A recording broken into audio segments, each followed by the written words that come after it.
Viram Shuddham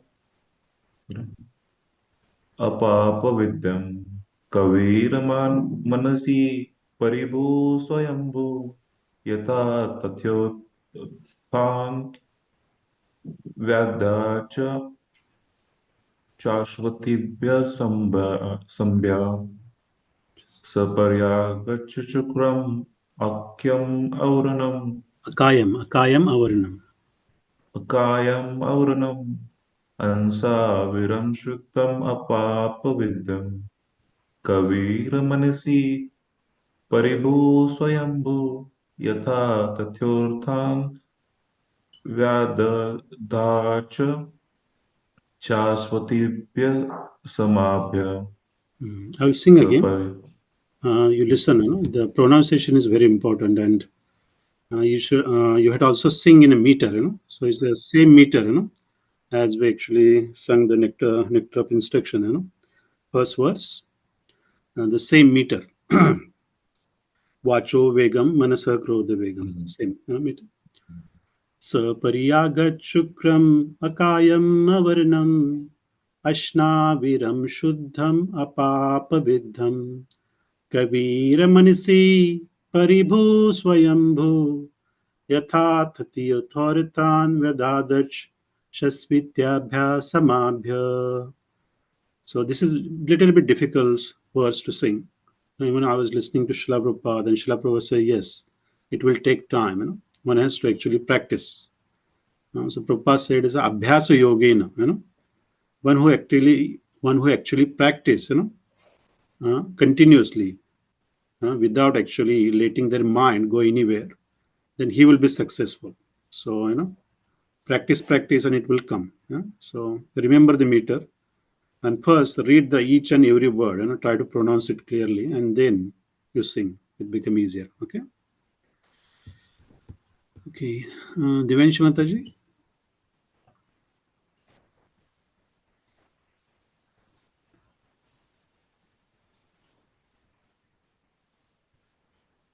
Hare Krishna.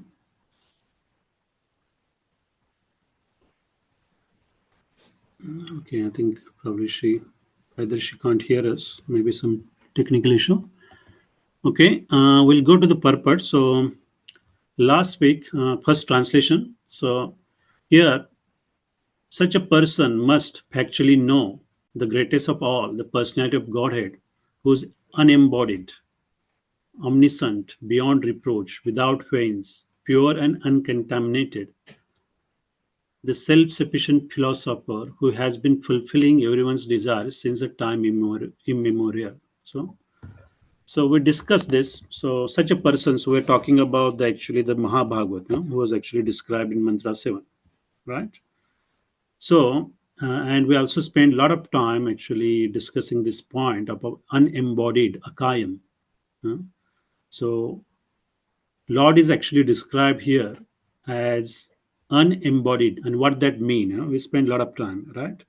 The Krishna has a form, but that form is nothing like a material form, like we have our body. So we discussed this in the last session, and I think where we stopped. Okay, I think it was from the in Bhagavad Gita. That's where we stop. Actually, we also discussed the actually deity form of Krishna, in the temple as well. So there was actually a lot of information given here in a purport by Srila Prabhupada, and the deity form of Krishna in the temple, they are non-different from Krishna himself. So we spend a lot of time, so we do not again go back, to the same points. Let's start with where we stopped. Maybe Mayuresh, you want to read in the Bhagavad Gita? Yes, Prabhu. In the Bhagavad Gita, chapter 9, verse 11 and 12, the Lord regrets the fallen condition of men with little knowledge who deride him because he descends like a man into this world. Such poorly informed persons do not know the omnipotence of the Lord. Thus, the Lord does not manifest himself in full to the mental speculators. He can be appreciated only in proportion to one's surrender to him. The fallen condition of living entities is due entirely to forgetfulness of their relationship with God. Okay. So here actually Srila Prabhupada is referring to 9.11 Bhagavad Gita. So here actually if you go to 9.11, so it is actually described there, it's avajananti mama muda, right? Avajananti mama muda manushim tanum ashritam param bhavam ajananto mama bhuta maheshwaram. So fools deride me when I descend in the human form. They do not know my transcendental nature as the Supreme Lord of all that be. So here actually Srila Prabhupada is talking about actually the fallen condition, so the actually ordinary living entities, who do not have any knowledge about Lord Sri Krishna, or who are atheistic, they think that Krishna actually appeared in a human form. That means his form is similar to us, and they deride him, thinking that he's just an ordinary man or powerful man. So Srila Prabhupada, if you check the purport in first paragraph, he's very nicely explained where he says, from the other explanations of the previous verses in this chapter, it is clear that Supreme Personality of Godhead, although appearing like a human being, is not a common man. The personality of Godhead who conducts the creation, maintenance, and annihilation of complete cosmic manifestation cannot be a human being. Yet there are many foolish men who consider Krishna to be merely a powerful man and nothing more. He is the original Supreme Personality as it is confirmed in Brahma Samhita. Ishvara Paramakrishna is the Supreme Lord. Okay. So Srila Prabhupada just clarified that point that Krishna, who is actually creating everything, maintaining everything, and also annihilation of all the material world is also conducted by him. So this is not ordinary. The ordinary people cannot do this, right? So that is actually one point is given to actually clearly establish the supreme position of Lord Krishna here. And also, here it is said that actually the Lord does not manifest to those like atheistic people in full or to the mental speculator. So, talking about mental speculator, Lord Krishna is also called, I think that was in Srimad Bhagavatam. It is mentioned, sorry, I forgot the word, where it is said, Krishna is actually described as adhokshaj, right? Savai pumsa paro dharmo yathor bhakti adhokshaji. So the adhokshaj is another name of Krishna, and where Srila Prabhupada says that the meaning of the adhokshaj is to actually push down all the efforts by the mental speculator or impersonalist. So the mental speculator, they try to conceive Krishna, by their experimental knowledge or by speculating. And Srila Prabhupada says that they can go on speculating, thousands of years, but they cannot even come closer to understanding the Krishna. So Krishna himself defeated all the efforts by the mental speculator anyway. And here it says that he only reveal according to the level of one's surrender, right? So in Bhagavad Gita, he actually stated the similar.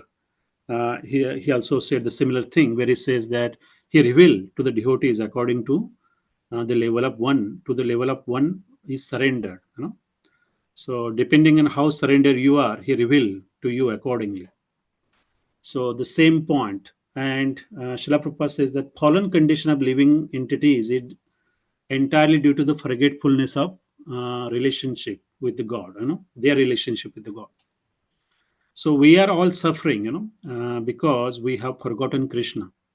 So the root cause of our suffering is forgetfulness of Krishna, right? So that's why this Krishna conscious movement is the main aim is to actually remember Krishna.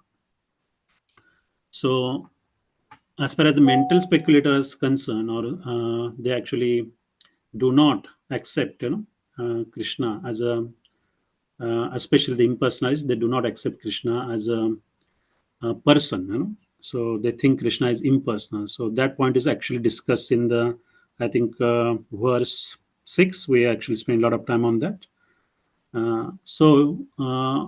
Here, so that point is clear here that actually the ordinary men who think Krishna as an ordinary man, they are actually they're very fallen, and because of their attitude and they do not surrender to Krishna, they're actually suffering in this material world. Yeah. Okay. Let's go to the next. Let me share the screen paragraph.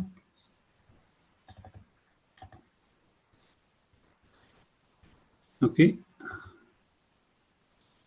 In this mantra, as well as in many other Vedic mantras, it is clearly stated that the Lord has been supplying goods to the living entities from time immemorial. A living being desires something, and the Lord supplies the object of that desire in proportion to one's qualification. If a man wants to be a high court judge, he must acquire not only the necessary qualification, but also the consent of the authority, who can award the title of high court judge. The qualification in themselves are insufficient for one to occupy the post. It must be awarded by some superior authority. Similarly, the Lord awards enjoyment to living entities in proportion to their qualification. But good qualification in themselves are not sufficient to enable one to receive awards. The mercy of the Lord is also required. Okay. So here, Srila Prabhupada stated that Lord is actually supplying, goods to the living entities from time immemorial. Mm. So Krishna actually fulfilling the desires of all the living entities, right? So as it is in invocation mantra, it is said that Krishna is actually he's full and complete, right? So all the units that is actually emanating from Krishna, they are also complete in themselves. So just for the sake of example, like just think of this actually planet Earth and all the living entities living on the planet Earth. There is everything is provided for everyone's survival, right? So there is air to breathe, water to drink. There is food for everyone. As Srila Prabhupada always say that actually Krishna is supplying food to all the birds and beasts. So he will actually have made arrangement for everyone's food, including man, right? So we do not have to go to Krishna and ask for bread, right? He's already supplying to the birds and beasts, so he will certainly supply it to you. Mm. So in the next paragraph, it will come actually because we do not know what to ask, as well. So here it is. First thing is that whatever we desire, Krishna fulfill that desire, but according to one's proportion to one's qualification, right? So yeah, example is given here of a high court judge. So if you want to be high court judge, the first thing you want to be, what you want to do is to study and acquire that qualification, right? Whatever is qualification is required to become a judge, you have to study hard and pass the examination and acquire the qualification. So that is for your first qualification, right? But Srila Prabhupada says that qualification in itself is not sufficient, right? So even in this current world as well, that you can see many students they actually graduate with the degrees, right? But not necessarily everyone will become a high court judge. Even they want to be a high court judge, right?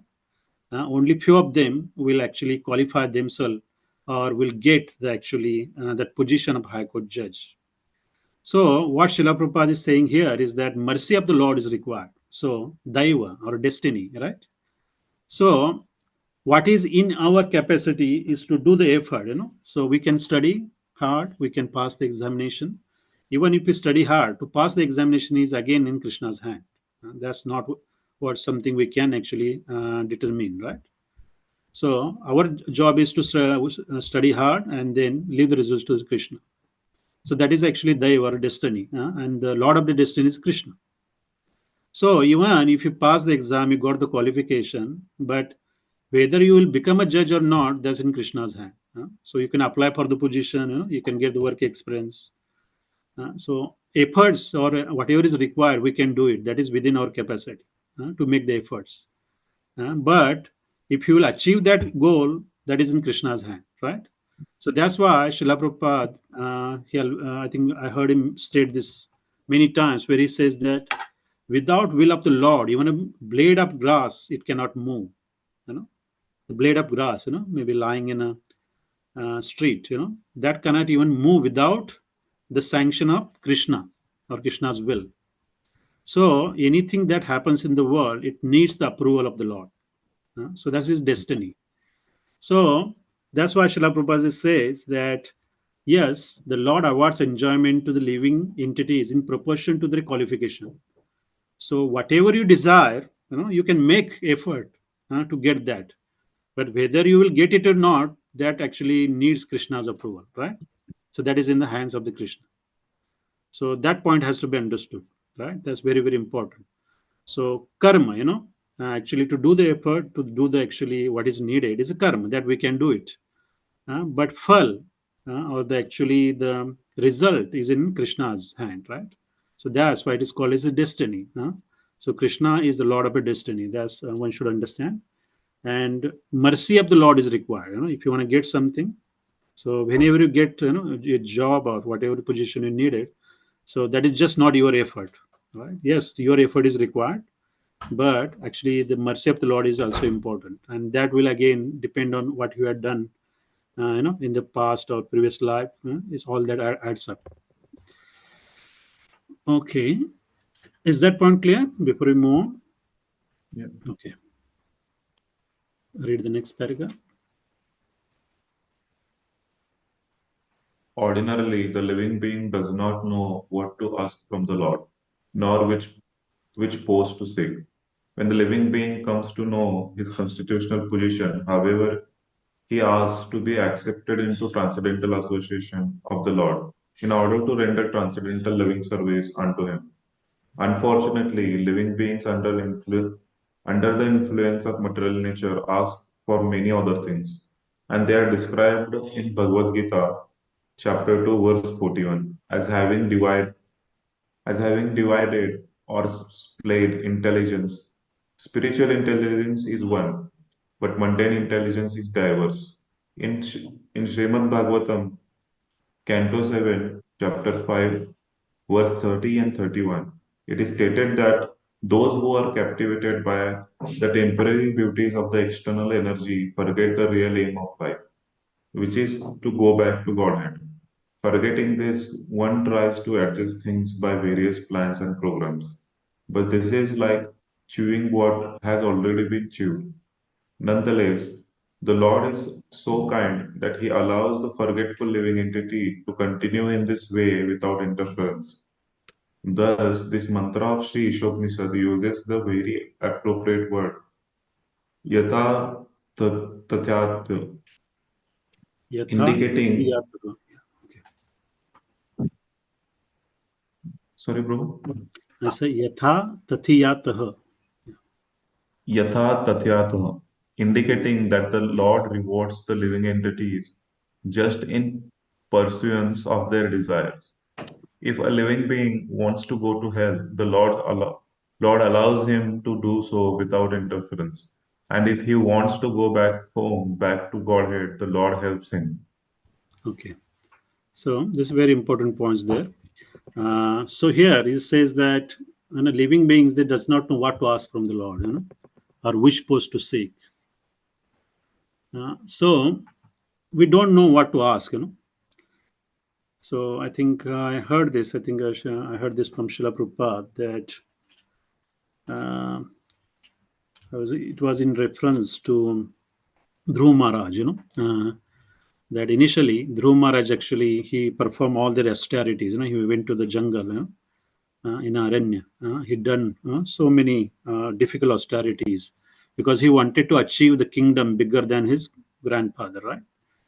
But when he actually, when Lord Vishnu appeared before him, then he actually realized that actually he came into the forest looking for some glass pieces, but what he actually received is a very precious jewel or diamond. So we do not realize that actually Krishna is the Lord of everything, is the supreme. And if you go to him and ask for some material things, it is just asking very frivolous things from such a supreme Lord, right? So we need to know what to ask. So that's why actually when we come to this platform of Krishna consciousness, first we have to be taught, what is actually important in our life, what is the aim of the life. So the real aim of the life is to go back to the Godhead, not to just actually continue enjoying these material things, right? So initially, when we do not have the proper knowledge, then obviously, because that is said here that we are actually captivated by the external beauty of the this material world, right? So we are attracted by so many things, we want to achieve that, we want to get that, so we are actually distracted by so many things. So even in today's world, we are attracted to the movies, we are attracted to electronic gadgets, we are attracted to the cars, we are attracted to, we want to go there, traveling and all that. We are attracted to opposite sex and all that. So there are many divergence or distractions available here, right? But if you want to actually continue enjoying that, then if that is our desire, it is said here that Krishna do not interfere. He will let you continue in that way.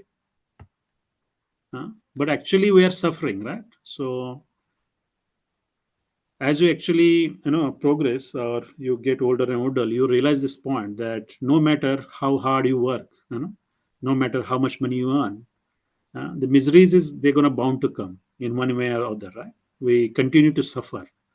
If you have money, then you will have health problems. If you have health problems, then you will not have money. If you have both, then you will have something else, right? So everyone has some issues. Everyone is suffering in one way or other. So here, the reference is given here is that from the Shrimad Bhagavatam, Canto 7, where it is stated that one who is actually captivated by temporary beauties of external energy, uh, they forget the real aim of the life, which is to go back to the Godhead. And they try to adjust things by various plans and program. But this is like achieving what has already been achieved, right? What does that mean? It's a very beautiful statement. So achieving what has been achieved means we see people are actually they are born, they grow up, they work hard, they earn money, they actually have their families, and they always try to enjoy. But their plans to enjoy always fails. They continue to suffer no matter what they do. If they're not actually coming to this actually real aim of life, that is to understand Krishna and go back to Godhead, right? So we have seen that actually our parents has done the same thing, or if your parents are already Krishna conscious, that's well and good. But you see other people who are suffering, and their children will do the same. Maybe they might do in a little bit different way. Their standard of life may be higher or lower, but they would do the same thing. What they have been done. They're actually uh, parents have suffered, so they will suffer in the same way or little bit different way, right? So the actually main point is that by continuing this materialistic way of living, we will suffer. So that's why it's called achieving what has been achieved. So we see that people are actually living in materialistic way of life and they are suffering, and we are also continue to live in the same way, and we will suffer, right? So that is what is called is achieving what has been achieved. And also, Srila Prabhupada refers the Bhagavad Gita verse chapter 2, verse 41. That's very important verse where it says that Vyavsai Atmika Buddhir Ekeha Kurunandana Bahu Shakahi Anantasya Buddhayo Vyavasayinam. Those who are on this path are resolute in purpose. Their aim is one. O beloved child of Kurus, the intelligence of those who are irresolute is many branched. Right? So this is actually one of the is very famous as a management principle. But what Srila Prabhupada is actually referring here is that he says that having a divided or splayed intelligence, spiritual intelligence one, but the mundane intelligence is diverse. What does that mean? Uh, the spiritual intelligence, one who's resolute on this path. Which path? To become a Krishna conscious, if you are actually focused on becoming Krishna conscious, if you are actually have only that aim, that is actually one pointed attention. You're focused on single object, and then to achieve that object, then you will adjust everything around it, right? So that is what is called is actually we organize things around Krishna, right? So the Krishna is the main aim. So we are focused on one aim. But if you're not focused on Krishna, if you're focused on actually enjoying this materialistic world, Then our intelligence is many branch, means we are actually distracted by so many things. Many branch means our intelligence is used in doing so many different things. We want to go to maybe traveling. We want to go to actually movies. We want to go to dating, blah blah blah. So we are distracted by so many things. So we are not focused on one thing. And when our actually intelligence is actually many branch like this diverted, then we cannot focus on Krishna, right? So that is a difference. One who's actually fully committed, one who's convinced that actually there is only way out of this miserable world is to go back to Krishna, right? Become Krishna conscious. Then they have a single focus. There's intelligence is actually, that's why it's called spiritual intelligence is one. So that is my understanding. Uh, okay, so we discussed that, and Srila Prabhupada says that thus the mantra of Sri Ishobnishad uses the very appropriate word yata tatiyataha, indicating Lord rewards the living entities just in pursuance of their desires. If a living being wants to go to hell, Lord allows him to do so without interference. If he wants to go back home, back to Godhead, Lord helps him. Right? So what that means is that what we desire is very, very important, right? If you want to be Krishna conscious, if you want to dedicate your life for Krishna, then Lord will actually allow you to do so. Otherwise, He will help you. He will give the necessary intelligence. So if you want to be engaged in actually Krishna service, and if you actually have a right association, if you're following your spiritual master properly, then everything will fall in place with Krishna's mercy, right? As it in Bhagavad Gita says, Tesham satatu yuktanam bhajatam priti purvakam dadami buddhi yogantam yena mamupiyanti, right? If you actually lovingly engage in serving Krishna continuously, satatam, Srila Prabhupada says 24/7, then Krishna will give all the necessary intelligence from within the heart. Uh, so it will help you go back to the Krishna. But if you're not interested, if you want to actually just desire these materialistic things, so that's why I say if you want to go to the hell, then Krishna will allow you to do so without interference. So he's just fulfilling your desire. So if you want to eat meat, enjoy meat in this lifetime, next lifetime he will fulfill your desire. He will give you the body of tiger or any other animal who eat the meat, right? So as you desire, you will get the result accordingly. So Krishna is actually fulfilling your desire. So that actually, I also remembered, His Holiness Mahavishnu Goswami Maharaj says, be careful what you desire. You know, for every desire, there is a next body is ready for you. So that's actually transcendental mellow, Guru Maharaj said, and that's actually very important instruction. So what we desire, we have to be very, very careful because Krishna is going to fulfill it, right? So, so that's very important here. Okay, let's continue.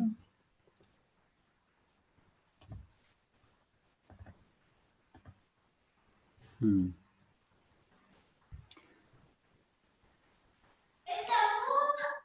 God is described. God is God is described here as Paribu, the greatest of all. No one is greater than or equal to him. Other living beings are described here as beggars who ask gods from the Lord.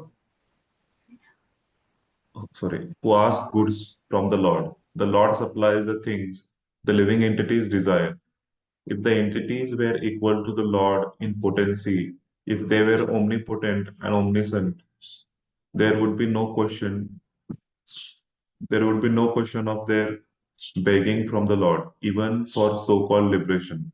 Real liberation means going back to Godhead. Liberation, as conceived of by an impersonalist, is a myth, and begging for sense gratification has to continue eternally unless the beggar comes to his spiritual senses and realizes his constitutional position.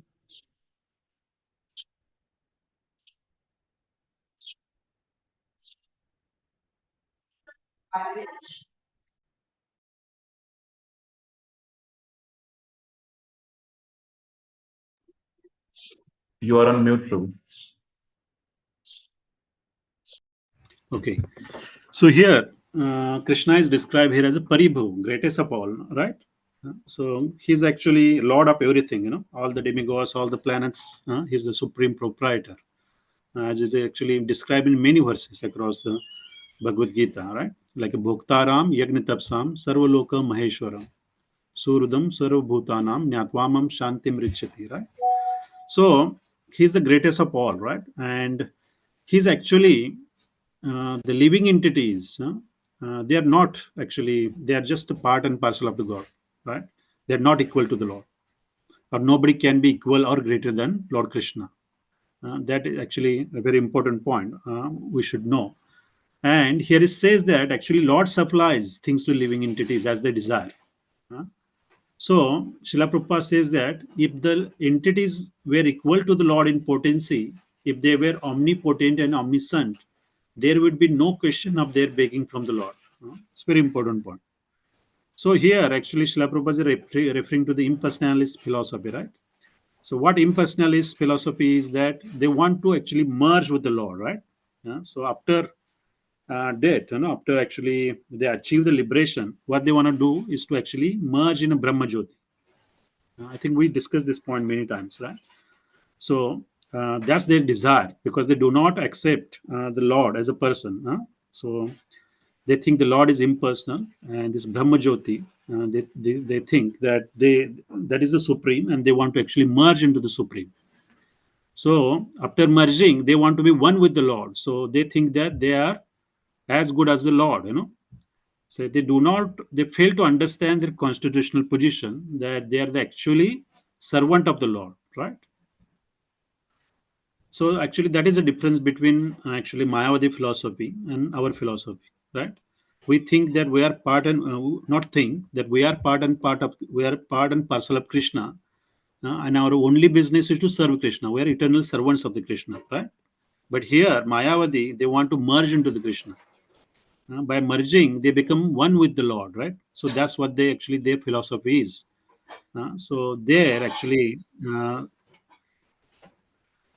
so that is actually difference. And Srila Prabhupada says that if you are actually as good as the Lord, you want to be merged with the Lord. That means you are actually you also omnipotent, means you are all powerful and you are all knowing. So if you are all powerful and all knowing, then why you beg from the Lord, right?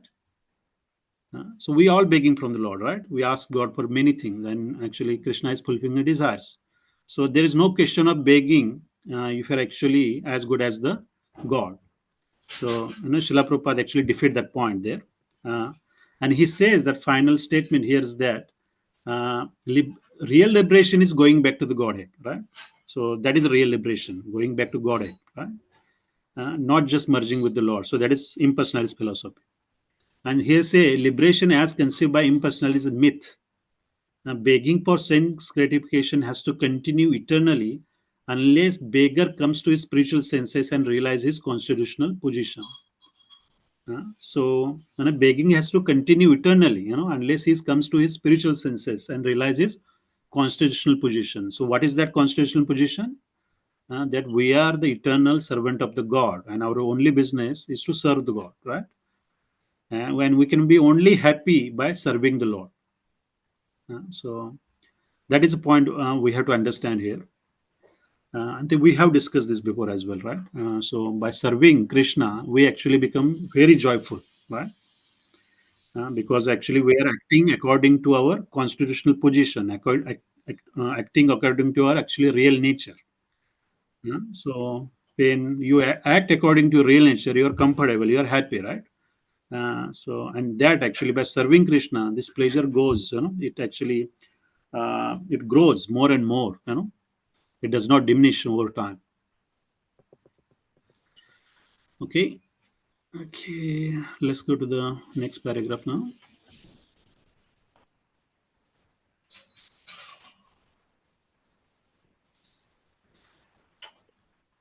Only the Supreme Lord is self-sufficient. When Lord Krishna appeared on earth 5,000 years ago, he displayed his full manifestation as personality of Godhead through his various activities. In his childhood, he killed many powerful demons such as Agasura, Bakasura, and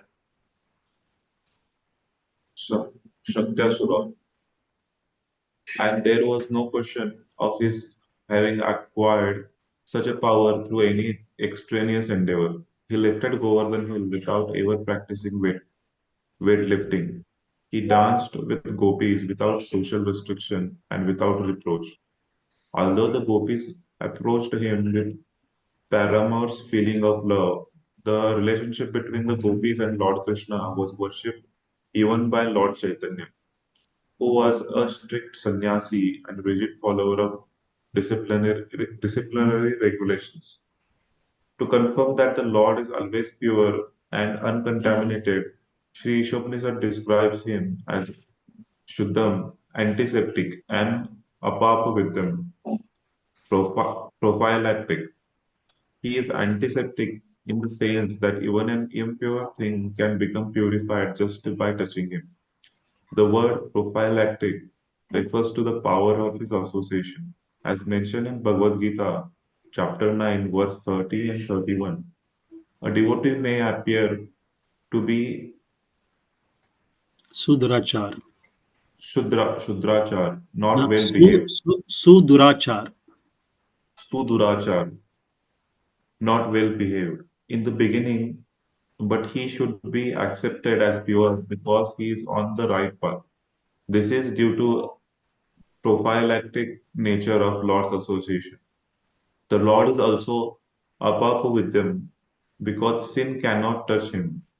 Even if he acts in a way that appears to be sinful, such actions are all good. But for there is no question of his being affected by sin, because in all circumstances he is Shuddham, most purified. He is often compared to the sun. The sun extracts moisture from many untouchable places on earth, yet it remains pure. In fact, it purifies obnoxious things by virtue of its sterilizing powers. If the sun, which is material object, is so powerful, then we can hardly begin to imagine the purifying strength of all powerful Lord. Ki Jai. Srila Prabhupada Ki Jai. So here, first point is that Srila Prabhupada says the Lord is the self-sufficient, right? So Krishna, when he appeared in Vrindavan, so he performed very miraculous activities, as we know, right? So Srila Prabhupada says that he killed many demons, right? Agasura, Bakasura, Saktasura. So as it is said that actually Lord is the omnipotent, he's all powerful. So even Krishna was a small baby, he killed actually Putana, right? At that time, Krishna even can't walk, it's just a small baby. So he killed Putana as well, and he killed many demons when he was actually in Vrindavan. So that is actually is one of his manifestation, that he's all powerful. Also, Srila Prabhupada says that he lifted Govardhan Hill without ever practicing weightlifting, right? So we all know that actually in today's world, actually when we want to become a very powerful or actually physically powerful, then we have to go to the gym. We have to actually practice very hard. And then with practicing, we can lift the weights. Maybe 100 kg, 200 kg, 300 kg, but maybe not more than that. But Krishna here, even he was a such, in his early, when he's just a young boy, he actually lifted Govardhan Hill, just on his pinky finger. So there is no question of his being an ordinary man, right? So he's all powerful Lord. He's a supreme Lord, So those are some of his manifestation. He showed that he performed actually extraordinary acts, uh, when he was actually appeared here in the human form. It's not actually human form, but his form is always transcendental. So that point we already discussed, Akayam, right? And the second point here is very, very important, where Srila Prabhupada says that although gopis approach him with a paramar feeling of love, the relationship between the gopis and Lord Krishna was worshipped even by the Lord Chaitanya. who was a strict sannyasi and rigid follower of disciplinary regulation. To confirm that the Lord is always pure and uncontaminated, Sri Ishopanishad describe him as a Shuddham and Apapaviddham. So antiseptic and prophylactic. He's antiseptic in the sense that even an impure thing can be purified just by touching him. So here, actually, the example is given. Here is actually the relationship between the gopis and Krishna, right? So the gopis, who are actually pure devotees, when they approach Krishna, so they're actually married to the other men, right? And they actually approach Krishna because they're actually captivated by Krishna's beauty. So I was listening to Srila Prabhupada, and Srila Prabhupada actually mentioned that in Srimad Bhagavatam, this question actually was put to the Parikshit Maharaj at the end. I think it's put forward by Parikshit Maharaj, where it says that Krishna, the Supreme Lord, actually he descended, millennium after millennium, maybe on this earthly planet to reestablish the principle and the moral codes, right? So here he's coming here to reestablish principle and moral code, etc. And how can actually he's dancing with so many, these young girls, gopis, who are actually married to other men. So Srila Prabhupada is describing that just by ordinary view, without knowledge, people might think that is uncontaminated or sinful, that associating with the young girls, but here, Krishna is not ordinary; he's the supreme Lord, and here he's described here as a Shuddham. He's a purifying force. He's antiseptic and Apapaviddham, prophylactic. So what that mean? So Krishna is actually purifying force. So Srila Prabhupada says that yes, the gopis who are actually captivated by the beauty of Krishna, they are attracted to Krishna, right? So even they actually approach Krishna, but because of his Krishna's association, they also got purified. So the relationship between the gopis and Krishna, they are very pure. There is no lust involved. Just like we see in ordinary relationship in today's world, relationship between boy and girl. There is always a lust involved. But this is not ordinary relationship, right? The actual relationship between the gopis who are actually pure devotees and Krishna who is the supreme Lord. So that's a very pure. And as Srila Prabhupada says that Krishna is all purifying. Even anybody actually approach Krishna with actually lustful things, they also got purified. They also get purified. So there are so many examples, stated in Srimad Bhagavatam. There are a lot of sages, they actually become purified of their lust just by chanting his holy names. So that actually point we have to actually understand that actually what is means by Shuddham, as Srila Prabhupada is saying, is he's antiseptic. So what does antiseptic mean? Antiseptic means, so as we know that actually, just to give you example, if you get injured, if you get any kind of injury, it can become actually infected, and we apply the antiseptic cream, so cure it, right? So in previously, just we studied in Nectar of Instruction in verse 7, where it is stated that the holy name, character, pastimes, and activities of Krishna are all transcendently sweet like a sugar candy. Although the tongue of one who is afflicted by jaundice of avidya cannot taste anything sweet, it is wonderful that simply by carefully chanting these sweet names every day, the natural relish awakens within his tongue and his disease is gradually destroyed at the root. So that is actually the example of antiseptic, right? So we are all contaminated, right? Uh, so our hearts are actually accumulated with actually many sins. The dust is actually accumulated, as it is stated in Sri Shishtastakam. Why we chant? Because our hearts are actually covered by all these sinful activities. All the dust is actually accumulated. Cheto darpana marjanam, right? So darpana means mirror. Mirror of our consciousness is actually polluted, contaminated with sinful acts. So as we chant Krishna's holy names, this dust is actually cleaned, slowly cleaned. And when this actually, the mirror is clean, then we can see what we are, what is our real position is. So that's how we get purified. So that is actually antiseptic, Shuddha. Krishna is purifying force. Just by chanting his holy names, we get purified. So even if we approach Krishna with some hidden agendas, still we will get purified. As Srila Prabhupada says, even Kamsa wanted to kill Krishna. You know, because he was thinking of Krishna all the time with the negative emotions, right? Killing him. Still, he got liberated because of Krishna's, because Krishna killed him. With his touch, he got liberated. So that is actually Krishna's Shuddham, his purifying force. And second is prophylactic. Prophylactic means, as we say, antiseptic, they cure things. Prophylactic and normally preventative, something that prevents. Most of the Ayurvedic medicine we take daily. So it acts like a prophylactic measure, right? It actually guards us against getting disease. So that's why it's very important to chant every day. Why? Because even if we're chanting, even our heart is getting purified. Again, because we are actually captivated by this, materialistic things. We are attracted to materialistic things.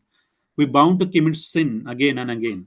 And that's why we have to keep chanting and keep purifying until we completely purify. So chanting daily can be act as a prophylactic measure, or associating with pure devotees of Lord, or associating with the like-minded devotees. It will help us, stay on the right path. So we will not get disease again. We will not fall down again, right? So Srila Prabhupada, he again mentioned here is that he referring to the so Bhagavad Gita 9.30, where it says that devotee may appear as a sudrachar. So in the initial stages, even if we try to become Krishna conscious, because we are not totally purified, we may fall down, right? Accidental fall down. So accidental fall down is important. If you fall down accidentally, but if you actually accept your mistake, if you accept, actually apologize to Krishna and Gurudev, and if we actually rectify our mistake and we continue chanting and doing devotional service, gradually we'll get purified, completely. So we can still be devotee. So that is actually, we cannot go into the details because of the limitation of timeline here. But I think Amrish Prabhu has explained this point very clearly in the past. So the 9.30. So, okay, last point here. The Srila Prabhupada is again giving the example here that how Krishna is actually purifying force is that sun, he's giving the example of sun here. And Krishna is actually compared as a sun and moon as well, in Bhagavad Gita. Krishna says that I am the sun and moon. So, as sun extract the moisture from many untouchable places on earth, it remains pure. In fact, it purifies the obnoxious things by virtue of its sterilizing powers. So that is just the sun. It's material, planet. But Srila Prabhupada says that if sun, which is just a material object, is so powerful, then we can hardly begin to imagine the purifying strength of the all-powerful Lord, right? So Krishna is actually purifying. So the point to be understand that Krishna is purifying everything. Now we are getting purified by Krishna. But the uncontaminated things, that cannot contaminate Krishna, he's a Shuddham, and he's a Papa Viddham, right? He's antiseptic and prophylactic. So the example given here, regarding the gopis and actually Krishna. So from the ordinary people may think that is not according to moral codes, but as I already explained, that is actually the gopis also got purified by the association of Krishna, and Krishna is he's always pure. He's purifying things. So that is the meaning of that actually antiseptic and prophylactic, and this is very very important for us as well, because by chanting his holy names, by engaging in devotional service, we are actually purifying ourselves, and whoever comes in association, they will also get purified. So that's why the association of the devotees and actually chanting of the holy names, as Srila Prabhupada says, is very very important to progress on this path of devotional service. Okay, so that's all there. Jai Srila Prabhupada ki jai. Any questions there? Hmm?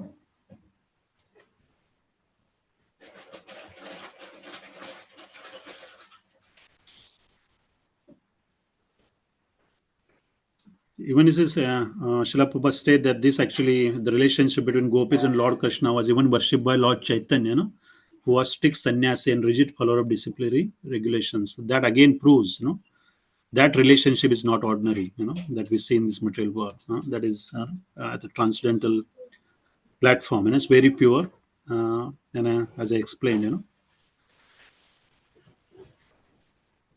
Okay, if there is no questions, you still have opportunity. You can actually meditate on these points, and if you have any questions, please post that in our intermediate program and on the WhatsApp. And if there are many questions, then probably we can organize another session just to answer that. I will request that to His Grace Amrishwu. Okay, devotees, we got about 3 to 4 minutes left, so we will take the break and we'll come back to the main program. Okay, Jai. शिला प्रभुपाद की जय, शिला गुरुदेव की जय।